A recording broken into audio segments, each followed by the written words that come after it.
comenzó, el lunes anterior, comenzó este registro de oposición. Nosotros acudimos a hablar con Fernández, el doctor Daniel Fernández, que es el presidente de la bancada justicialista, para que nos dé a conocer su apreciación respecto a este tema. Entre otras cosas dijo, solo le pido al vecino, a la gente, que se informe bien, entre otras cosas. Esto es lo que decía Fernández. La ordenanza de cloaca ha sido aprobada. Eso no cabe absolutamente ninguna duda. Y la ordenanza ha establecido que se trata de un pago obligatorio. Pero por favor, le quiero decir a la gente que me escuche, todavía la gente puede impedir que la obra se cobre anticipadamente. La gente puede impedir que la obra se cobre anticipadamente. ¿Por qué, Mario?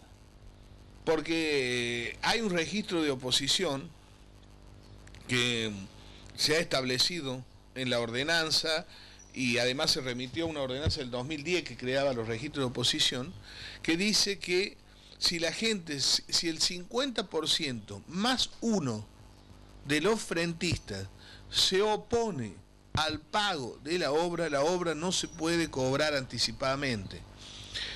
¿Desde cuándo? La pregunta es, ¿desde cuándo rige la posibilidad de oponerse? Y acá hay un error por parte del municipio. En la nota que le han mandado a la gente, Mario, dice que se pueden oponer del 10 al 30 de noviembre.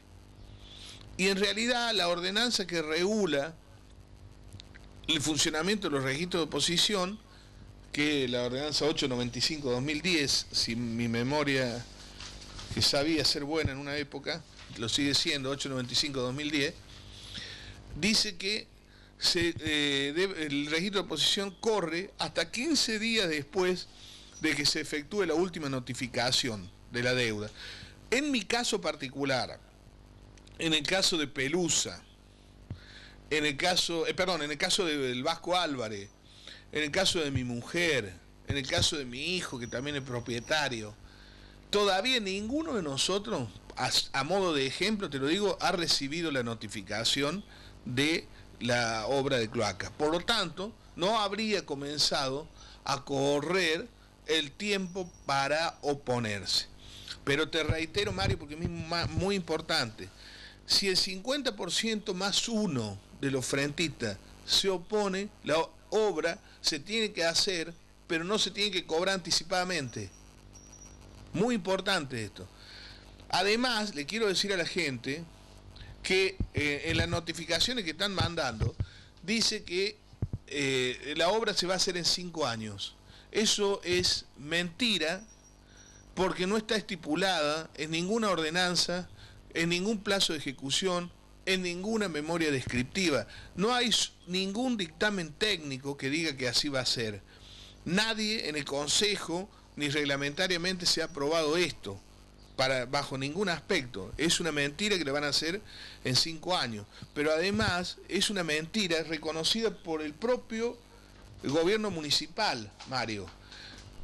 La obra cuesta 28.531.000 pesos, de los cuales 7 millones y algo por vía de un préstamo que hay que empezar a devolver y un pequeño subsidio se han invertido ya en la obra, con lo cual quedan pesos más, pesos menos, 21 millones de pesos a recaudar. Si la obra se hiciera en 5 años, Mario, Roque, si se hiciera en 5 años la obra, se necesitarían 4.250.000 pesos para que llegue a todos, recaudar por año. El presupuesto del año 2013 que nos ha mandado el intendente municipal, el departamento ejecutivo municipal, dice que para el año 2013 piensan recaudar la suma de 1.800.000 pesos. Quiere decir que aún pagando todos, tal como está planificado, se recaudaría 1.800.000 pesos. A 1.800.000 pesos, pagando todos, en 10 años se recaudarían 18 millones. Necesitaríamos casi 12 años para que se pueda hacer la obra de cloaca y llegue a todos, siempre que todos pagaran, lo cual sabemos que es imposible. No hay previsto ingresos de otras jurisdicciones por este tema, y además sí hay previsto que se tiene que empezar a pagar una suma aproximada a los 60.000 pesos mensuales por reintegro del préstamo. Porque acá, yo lo he dicho 1000 veces, mucha gente se enoja, pero lo vuelvo a decir porque tengo la tranquilidad de espíritu de haberlo dicho con anterioridad. Aquí había un subsidio que permitía que la obra no se le cobrara, se perdió. Ahora hay que arrancar distinto porque tampoco ha habido gestión para lograr otro subsidio. Este gobierno no gestiona. Así que el tema cloaca, por favor le digo a la gente, el que se quiera oponer, el que quiera lograr que la obra no se pague, tiene que ir a la municipalidad y firmar el registro de oposición. Y si ese registro de oposición llega a el 50% de los propietarios más uno, la obra no se cobra. Así que está en las manos de la gente a hacer lo que tenga que hacer para lograr esto. Daniel, dos preguntitas. ¿Cómo se controla el registro de oposición teniendo en cuenta que lo que se firma no es una planilla sino un libro en este momento? Sí, en realidad lo que debería hacerse es la gente debería pedir una constancia de que ha formulado la oposición y la municipalidad se lo tendría que dar. Me hiciste acordar de algo, Roque. Mario, esto es un tema que alguna vez hablamos con vos y por eso lo remarco ahora. ¿Te acordás cuando yo hablaba de que se podían hacer casas para la gente que no tuviera la plata en la mano, con un plan que garantizara el ingreso del fondo sojero? Tanto me cargaron con eso, que yo estaba loco, que fondo sojero. ¿Sabés cuánto es el presupuesto del ingreso del fondo sojero? ¿A cuánto llegó? Yo había dicho que llegaba a 1.100.000. Efectivamente llegó a 1.100.000. Esa es otra de las cosas que hay que ponerse a estudiar y trabajar, porque también la plata del fondo sojero podría ser destinada, si fuera acá hubiera una utilización inteligente de los fondos municipales, y no solo para brindar puestos para amigos y subsidiarlos, si acá hubiera una gestión inteligente, podríamos hacer la obra de cloaca sin necesidad de cobrar a los vecinos que no les llega.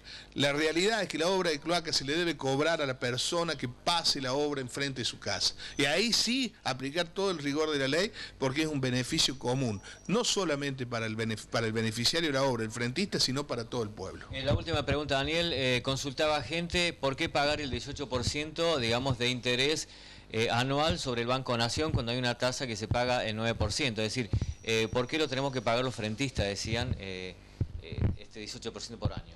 Esto también es otro de los desfasajes que ha tenido. La municipalidad toma un crédito subsidiado y le cobra a la gente la tasa del Banco Nación. Yo me opuse a esto, vos sabés perfectamente.